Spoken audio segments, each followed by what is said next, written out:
না অবশ্যই দেখেন, সবথেকে বড় কথা আমরা যারা ন্যাশনাল টিমের আশেপাশে আছি আমরা সবসময় কিন্তু খেলার ভিতরে থাকতেছি বা আমাদের এক্সেসটা বিসিবিতে সবসময় আছে। আপনি যেটা বললেন যে 64টা জেলা, ইভেনচুয়ালি আমি যেহেতু খুলনার ছেলে, আমি খুলনাটা ভালো জানি। খুলনায় তো মনে হয় লাস্ট 4-5 বছর ধরে কোনো খেলা হয় না।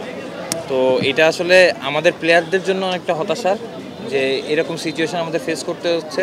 আমরা আসলে যদি অন্য বড় বড় দেশের সাথে কম্পিট করি, অবশ্যই আমাদের এই জায়গায় কাজ করার অনেক অনেক জায়গা আছে। তো সেই জায়গা থেকে আমার কাছে মনে হয় যে শুধু ন্যাশনাল টিম ওরিয়েন্টেড বা আমরা যারা ভালো একটা জায়গায় আছি এইগুলো চিন্তা না করে যারা নিচে আছে, সেকেন্ড ডিভিশন, থার্ড ডিভিশন বা জেলাভিত্তিক ডিভিশন যারা রয়েছে, এই জায়গাটা অনেক বেশি ফোকাস দেওয়া উচিত।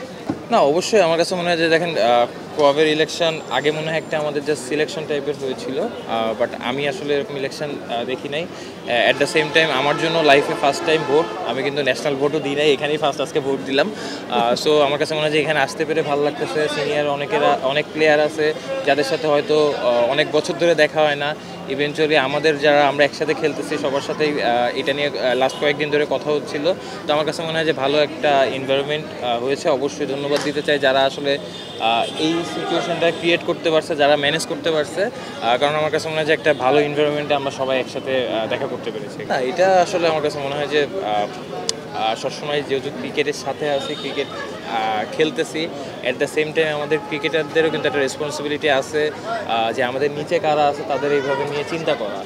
কারণ আলহামদুলিল্লাহ ক্রিকেটের মাধ্যমেই আজকে আমি সোয়ান হতে পেরেছি, বাট অবভিয়াসলি এটা আশা করব যারা আরও ছোট ছোট বাচ্চারা যারা আসতেছে, আমি যদি খুলনার কথাই টানি বারবার, কারণ আমরা যে সময় প্র্যাকটিস করতাম একটা এনভায়রনমেন্ট ছিল প্র্যাকটিস করার, আমার কাছে মনে হয় যে ওই এনভায়রনমেন্টে এখনকার বাচ্চারা পাচ্ছে না।